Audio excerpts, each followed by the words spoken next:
Hi, I have no idea what I'm doing, but I'm gonna try to explain what I did. This is the making of my Fizzarolli costume. It's going to be a two-part series. This first video is going to be entirely about making the jester hat. So I started off with a sketch that I quickly ignored. There's going to be a revised sketch at the end. For the jester hat, I found this amazing pattern online on the Etsy store. I'll link it down below.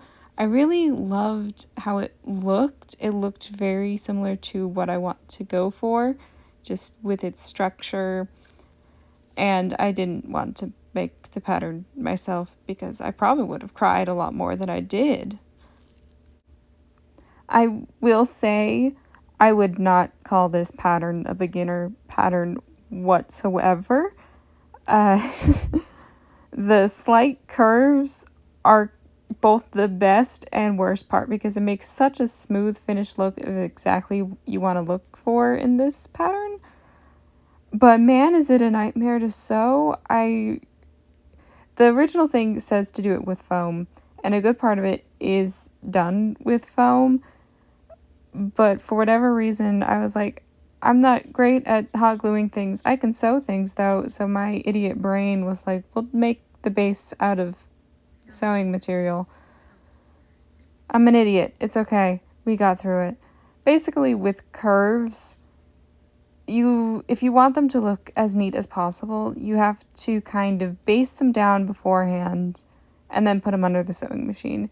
And just with what I wanted to do with this, I had a fashion layer, which was wobbly, and then a structure layer, and then I had a mock-up inside of that, and then I put foam on it anyways, so there was no point to do with a lot of this stuff. So I did make a mock-up. I liked how it was looking and fitting. I was a little worried because they did say the fit on this can be a little snug, and my head is big, as I've learned. I thought I couldn't wear cosplay wigs because my hair was thick. And then I got a pixie cut, and they still weren't fitting right. And so now I just have to accept I have a big head. Like, lovely. So with the mock-up completed, I actually did put foam on it anyways, so I don't know what the whole point of making a mock-up was, but it was good to have like a nice little thing to actually put on my head that wasn't gonna drive me crazy with my sensory issues. So that was good. Foam on top. Now, the top of this, the pink bedazzled stuff, that type of section of it, that was entirely glued on. Like, I did not do any painstaking hand stitching and then stitching on the sewing machine with that. That was hot glued on, velvet, worked great. That under part, that had to be sewn because I wanted it to be shown. I knew that I had those little strings of pearls, and I knew I wanted to outline the top but not the bottom because I don't know, that's just what I decided. And so then I painstakingly hand sewed the bottom part of it and then went over it with my sewing machine again just to give it a nice final look. The stitching that I'm talking about, the hand stitching, it's called basting actually. I use it when I'm doing historical stuff a lot. And it just kind of keeps it in place when you put it under the machine. Like, theoretically, you can use pins, but it doesn't always work great, especially on small curves, which this is entirely made up of. So there was a lot of hand stitching and then doing the sewing machine afterwards. I will say it was kind of both a blessing and a curse that there was so many different colored pieces that kind of mixed and matched because there was a lot of repeat pieces just from all the different layers and it being mirrored. But luckily I only had like one of each color, so it wasn't too hard to figure out where everything went. Did I cry a little bit? Yes, but it all got on there eventually. So I hot glued the velvet on just to cover up the raw seams on the top side. And anything the velvet couldn't cover, I covered with the string pearls. I love those things. They covered up everything I didn't want people to see, thank goodness.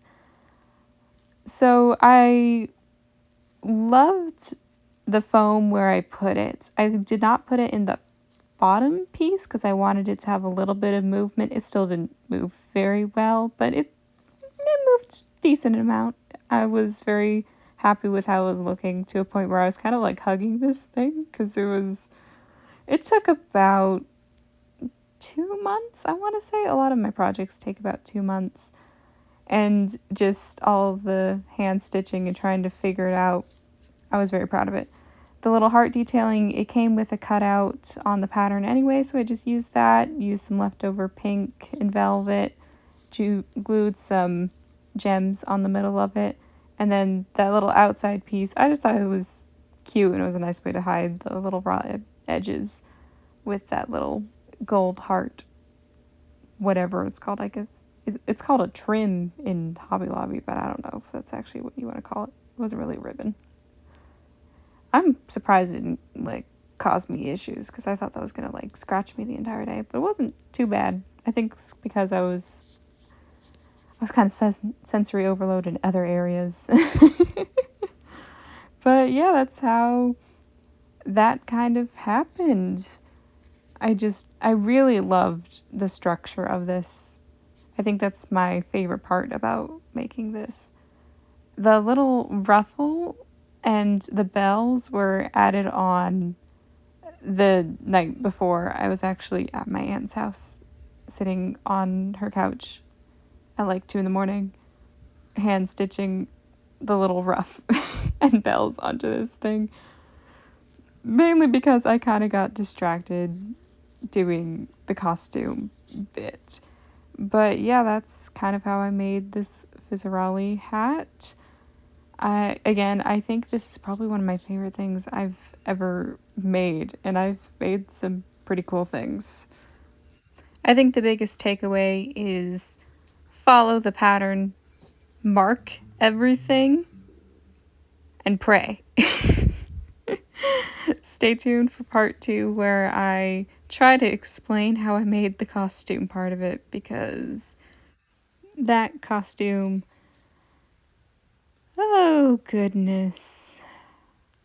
Let's just say my best friend got a lot of 3 in the morning phone calls of me in tears. That's all I can say.